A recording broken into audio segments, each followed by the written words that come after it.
Go running. Okay. Well, this is pretty much the last painting that I've done down in Olhão before the whole project got underway. This is a painting of what I hope will be the bar, so I'll show it to you now.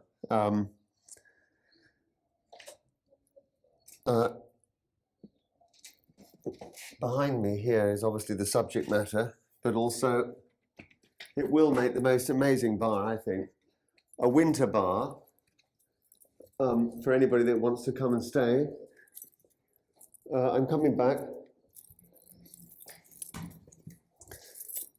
And I love these cupboards. I probably will strip them down, which might be a bit of a pity, but to the wood to make them very warm. But I may not, I don't know. But I definitely want to have a wooden floor throughout. I want it to be as sort of cozy as possible, because it can get quite cold here in the winter. Can you do that section again? Piers, can you, when you speak into camera, can you be actually in the room behind the easel, so the exposure works for the room and for you as well then? Tell me how far. There's good. So can you go back into the room and come back out again? Okay. Okay, running.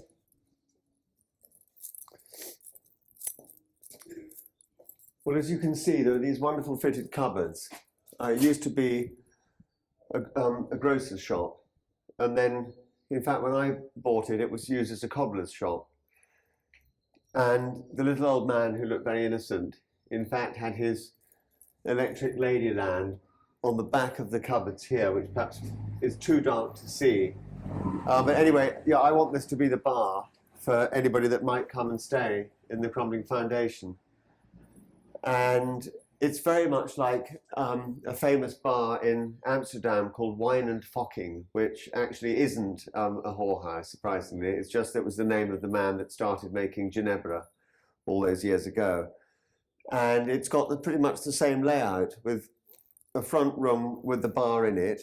And then I'm going to move these cupboards slightly sideways, and there's a door behind that which takes you out into a little garden area. And then in here, there's a lovely room with a vaulted ceiling and a fireplace that's already there.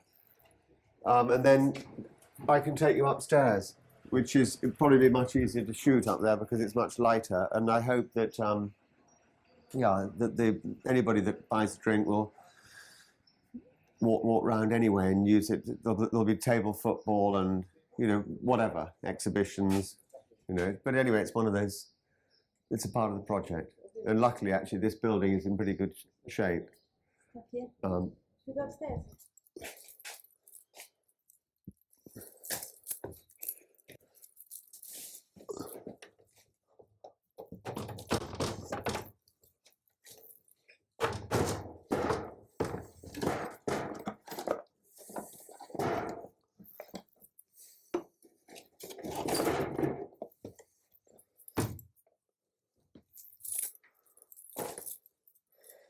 Well, up here will be various activity rooms, perhaps exhibitions and card tables and table football and whatever. It's a very elegant house with a great staircase that you probably saw. And then this is going to be one bath. There'll be a bathroom here, which I'm going to continue the passage in this sort of L shape. So the bathroom will be 3/4 of this room, if you see what I mean. Then you'll just be able to bypass it.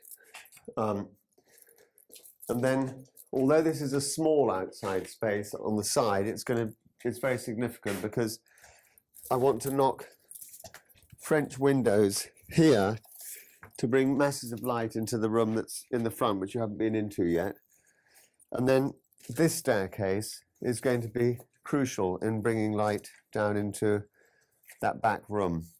It's a very odd little space, this, but probably rather worth coming down and having a look, because it just shows some of the weirdness of the architecture that one discovers in Olhão. Hold on. This really does live up to the name Crumbling Foundation, I think.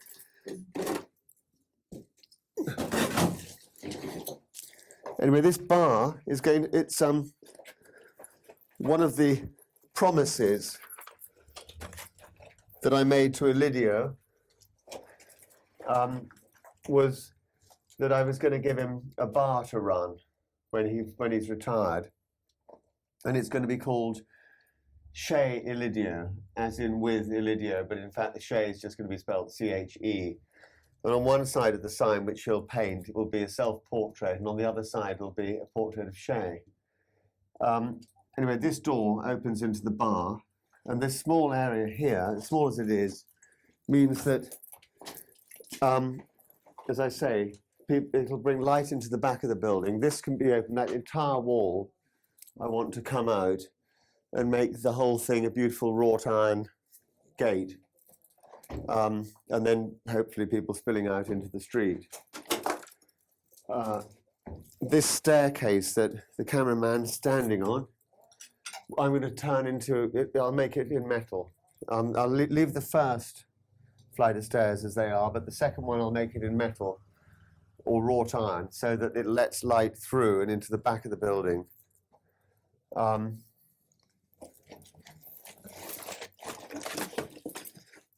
And one can allow it, I can design it so that it's slightly higher, so you can walk through without banging your head. If it's metal, or it can come up a lot.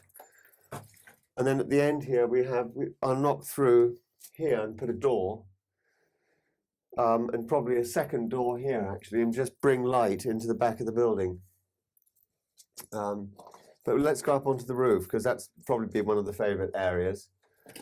Although now, the incredibly romantic Havana-style house that this house is next to, I'm afraid is one of the many houses on the hit list. It's already been bought by a so-called developer, destroyer really, let's face it, who's going to knock it down and build as many flats as he can stuff in there. So this is where I planned, I say now in the past, to put a French window, because I've heard that the building next door has been built by a developer. So perhaps one doesn't want to do that, but it, as it stands now, it would be very nice to bring more light in and to incorporate the outside space. But if there's just a great big concrete wall towering above, then of course I won't do that. But let's go onto the roof, and then we can really see how monstrous it is that not only are they knocking down a very beautiful building, but also it's one of the few buildings left that once belonged to a famous person. Called Carlos Fuzeta, who is a historian and a lawyer and all sorts of things.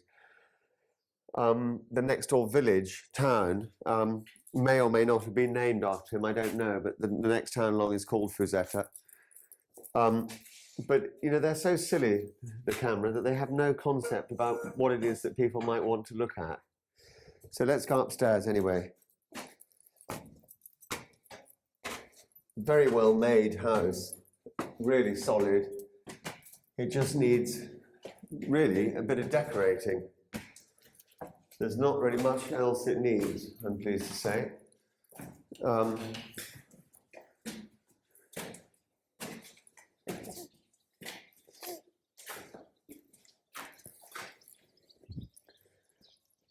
So this wonderful thing here is going, one of the main reasons why I bought the place. It's so deeply romantic, isn't it? And as I say that, I mean, if it reminds one of anywhere, it's Cuba, isn't it? And which I've never been to, but it's got that fantastic feel, this town, it's the very thing that makes it special, and they just overlook it. Let's go up onto the roof here. It's a very good view. And you can see all the cranes and the modern development that's encroaching.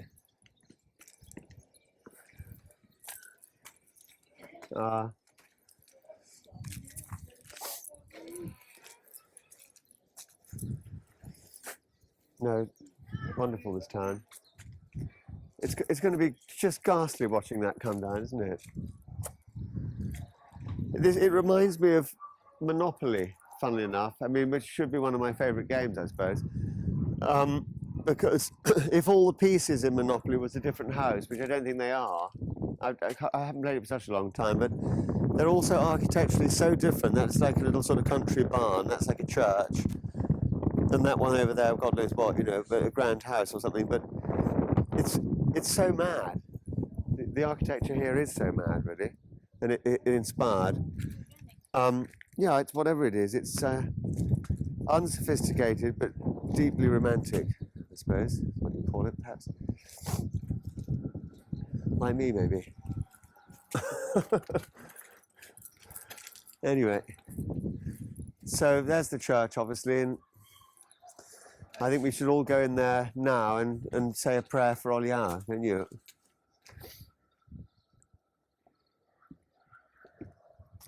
Olhão, Olhão. Mi alma, miau. What's that? You stand over here. Yeah, look at that. I can't imagine all this stuff going, and maybe it won't, you know. What's happening now, I think, which is the good thing, is that the prices are going up definitely here, and in a way that is a good thing, because it just means that the profit margin for knocking a house down and putting flats there is getting smaller and smaller. And I think that also obviously means that people are buying these old houses, quite a few people are buying them because they like them for what they are. Although sadly, they often miss the point. Builders always tell you that it's going to be cheaper to knock it down and rebuild. But I mean, that doesn't really make sense. I mean, it might make sense, but actually if you do knock something down, you're not rebuilding it. You're making something completely new. Even if it's even if it's the same layout, it becomes like the sort of inflatable doll version of your real girlfriend. You know, it's a sort of a very, very odd thing to say. Well, it just shows how insensitive people are to atmosphere, and that's all I've ever really wanted to paint in my paintings. Is a sort of, yeah, a sense of past and continuity and mystery and, you know, just stuff that one will never know. The romance of old buildings. Yeah. Are there any good examples of modern buildings? Houses that have been taken down and replaced by something that doesn't pretend to be an old building but is nice? I don't think so, no. No, I mean, you probably don't like it, but I do. I like the building next to the camera that does pretend to be an old building, and is excellent. And that, you know, they've made their profit and they've turned it into flats, but it's actually, look, it fits in well. No, there isn't. You know, I mean, as in, you know, the charm that's come from perhaps buildings being built with fantasy without too much interference from architects and things like that, because these are pretty simple houses. I mean, as in simple people building these houses. I think the same problem now is that you know, they are very unsophisticated architects, and the new stuff is just awful. It shouldn't be allowed to be built anyway. You know, I mean, even if it was something that you think's marvelous because it's super modern or something, but it just it's missing the point, really. But it's an inevitability. But I mean, look at, there's so many new apartments. I mean, that's sort of not the end of the world, because the great thing about living in a town that's on the sea, as towns always grow from the centre outwards, if you live close enough to the sea with enough of the old town behind you, you don't even really notice that it's an enormous city.